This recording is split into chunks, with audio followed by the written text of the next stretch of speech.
안녕하세요. 포유 한율연구소입니다.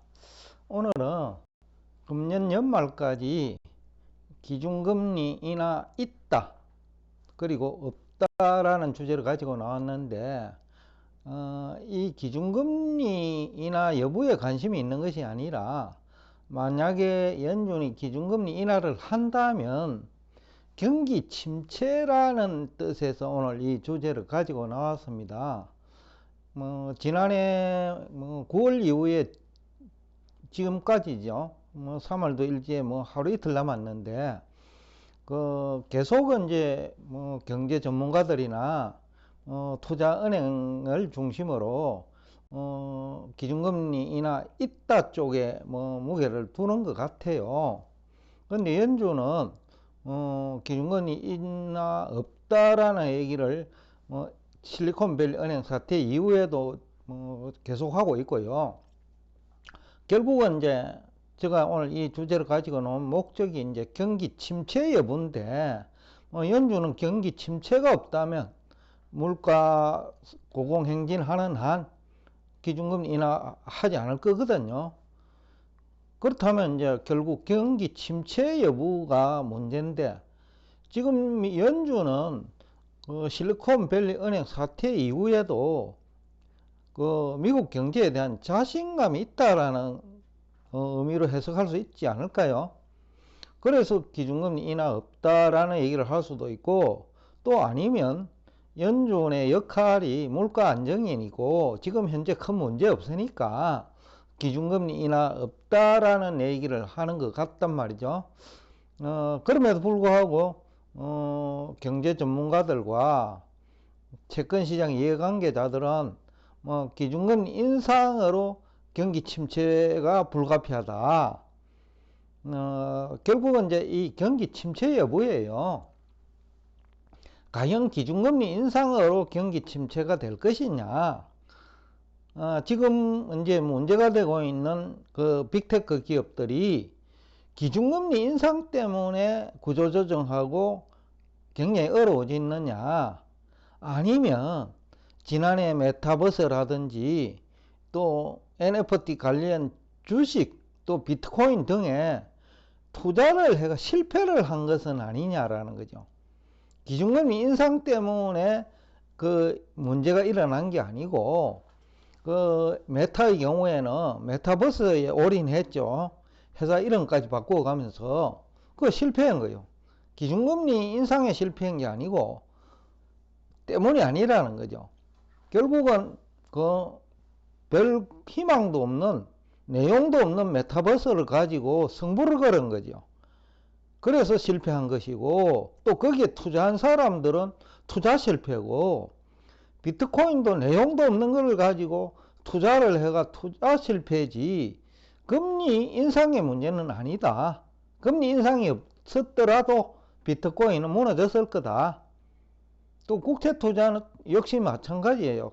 금리 인상 때문일까요? 아니면 경제는 살아있는데 경기 침체를 기정사실화하면서 국채 투자한 결과 실패한 것일까요? 포유한율연구소는 기준금리 인상 때문에 경기 침체 또 아니면 빅테크가 구조조정한다고 보지는 않아요. 테슬라가 구조조정을 했다면 메타버스 투자 실패, 비트코인 투자 실패, NFT 투자 실패하면서 차량 판매가 줄 수 있죠. 왜냐? 고용은 증가하고 있잖아요. 그렇다고 하면 차 잘 팔려야 되죠. 그러면 왜 안 팔릴까요? 자산 운용에 실패를 해가지고 자동차 살 여력을 잃어버린 거죠. 이건 기준금리의 문제는 아니다. 왜냐하면 저축이 많은 국가고 미국은요. 그 다음에 과거 대출은 회사채도 마찬가지입니다. 회사채 발행. 과거 회사채 발행이나 과거 대출은 기준금리 인하 하든 하지 않든 고정금리다 이거죠. 그러니까 문제될 것도 없고, 지금 회사채 발행액을 보더라도 약 한 92% 가까이는 향후 1, 2년 이내 만기가 돌아오지 않아요. 그래 지난해 초 발행한 그 채권까지, 기준금리 인상 이전이죠. 2022년 3월부터 미국이 기준금리 인상을 했으니까 그 이전에 채권 발행한 그 돈하고 그 다음에 대출액은 기준금리 인상과 무관하거든요. 근데 채권 발행액도 그때 발행액 92%라는 거예요. 그리고 원래 연말까지 만기가 돌아오는 금액, 내년까지 만기가 돌아오는 금액도 8%밖에 안 된다. 그러니까 이것이 기준금리 인상 때문에 경기 침체라는 주장은 뭐 내년 이후에는 그래도 어느 정도 설득력이라도 있지만은 원래 그 기준금리 인상 때문에 미국 경제가 침체된다라는 논리 자체가 그렇게 설득력이 없다 얘기예요. 최근에 들어와 가지고 또 뭐 실리콘밸리 은행 사태 이후죠. 이제는 경기 침체 임박했다 라는 얘기를 하기에 오늘 포유환율 연구소가 과연 경기 침체 임박했냐 라는 뜻에서 오늘 이 주제를 가지고 나왔습니다. 경기 침체를 주장하는 사람은 지금도 장단기 금리 역전이고 연중 기준금리 인상이에요. 앞에서도 얘기했지만은 기준금리 인상이 근로자 임금 상승에 따른 물가 상승이라면 물가 상승률과 그 다음에 그 임금 상승률이 비슷하고 그 다음에 미국은 그 해외에서 뭐 달러 인덱스 고공행진하면 수입이 가능하기 때문에 뭐 얼마든지 산 제품 소비도 가능하거든요. 그래서 설득력이 그렇게 크지 않다. 임금 상승을 수반하는 물가 상승이야말로 그 소비 증가 또 요인이고, 그리고 또 GDP 증가 요인이면서 기업 매출액 증가 요인이죠. 그러니까 이게 왜 경기 침체를 유발하는지 모르겠다는 거죠. 임금 상승률보다도 물가 상승률이 높으면 모르겠는데 비슷하다는 거죠. 그러니까 크게 문제될 게 없다.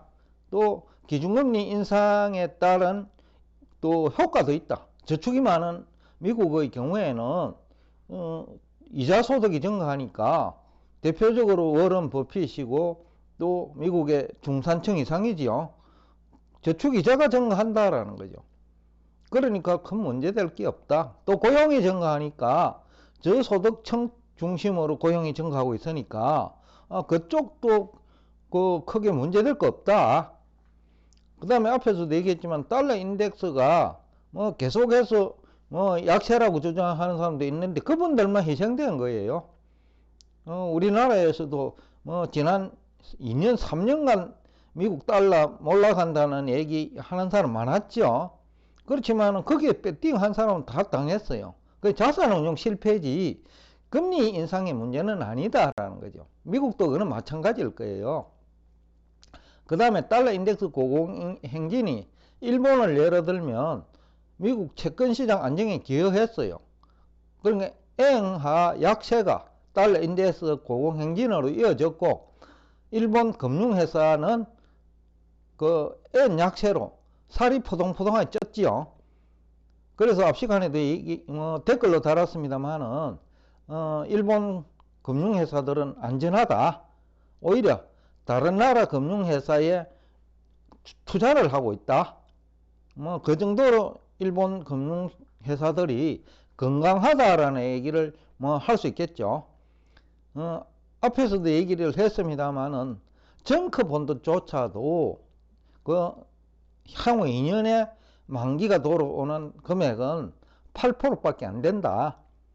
나머지는 2022년 초까지 발행한 채권은 최하 3년 이상 만기를 가지고 있으니까 2022년 말이나 3년 말에도 돌아오지 않고요. 대부분은 2024년 말이나 돼야 돌아올 거다. 그렇다고 하면 이게 뭐 큰 문제냐, 기준금리 인상이. 오로지 뭐 자산운용 실패가 경기 불황의 원인은 될 수 있어도 기준금리 인상 때문에 경기 불황이라는 말은 설득력이 없다. 진솔해지자라는 거예요. 자기의 실패를, 무능력을 연준에 전가시키는 거는 지식인으로서는 그거는 양심불량이다. 앞에서도 얘기했지만은 왜 그 메타버스에 투자했어요? 지식 부족이죠. 능력 부족이죠. 왜 비트코인에 투자했어요? 능력 부족이라는 거죠. NFT 왜 투자했어요? 능력 부족이죠. 경기 침체 오지 않는데 왜 국채 투자했어요?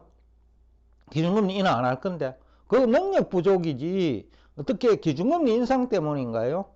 좀 이제 양심에 진정한 지식인이라면 양심은 버리지 말자라는 얘기를 하고 싶습니다. 더군다나 또 국채 투자 실패, 그러니까 금융회사의 자산운용 실패까지 시장기능과 예금보험공사 그리고 연준이 해결해 주고 있는 실정이다. 앞에서도 얘기했지만은 오히려 최근에 실리콘밸리 은행 사태에 의해 미국 금융회사가 상대적으로 건강해졌다. 실물 경제도 건강해졌다. 그리고 시장 기능이 실리콘밸리 은행 인수하고 예금보험공사도 협조하고 그죠? 연준도 협조하고 그러면서 오히려 실리콘밸리 파산 이후에 미국 실물 경제는 오히려 건강해진 거 아니냐? 그리고 구조조정을 통해서 빅테크 기업들이 또 건강해졌다고 볼 수 있고요. 그리고 무엇보다 기술 개발을 통해 가지고 또 새로운 발전 방안을 모색하고 있고, 이것이 또 반도체 수요 증가로 이어지면서 간밤에는 반도체 주식을 중심으로 주가가 큰 폭으로 또 상승을 하면서 최근 6개월 동안에 나스닥 100 선물 기준으로는 최고치를 기록한 것도 결국은 미국 경제가 건강함을 얘기해 주고 있고, 그 다음에 기준금리 인하 있다가 아닌 없다에 배팅을 한 것일 수도 있다. 이제는 지금까지도 기준금리 인하 있다 보다는 없다에 투자를 한 사람이 성공을 했고, 있다에 성공한 사람은 배팅한 사람은, 즉 경기 침체를 주장한 사람은 대부분 자산운용에 실패했다. 그것이 경기 침체 원인이 될 수는 있어도 기준금리 인상 자체가 물가 상승률 범위 내라면, 그러니까 실질금리가 제로 상태지요. 물가 상승률만큼만 기준금리 인상한다면 실질금리가 제로인 만큼 경기 침체로 이어질 확률은 없다. 만약 경기 침체가 일어난다면 자산 운용에 실패한 것이 가장 큰 원인이다 라는 얘기를 하면서 오늘 여러분과 대화를 여기서 끝내겠습니다. 그리고 우리가 4월 8일자로 세미나 일자를 정했어요. 여하튼 아직 신청하지 않으신 분들은 3월 말까지는 하셔야 저희들이 사무실을 구해야 되기 때문에 좀 더 효과적으로 대응할 수 있으니까 3월 말까지 하면 우리가 좀 의사결정입니까? 행동하는데 세미나를 위한 행동을 하는데 도움이 될 수 있을 것 같으니까 가능한 3월 말까지는 신청 바랍니다. 오늘도 끝까지 경청해 주셔서 대단히 감사합니다.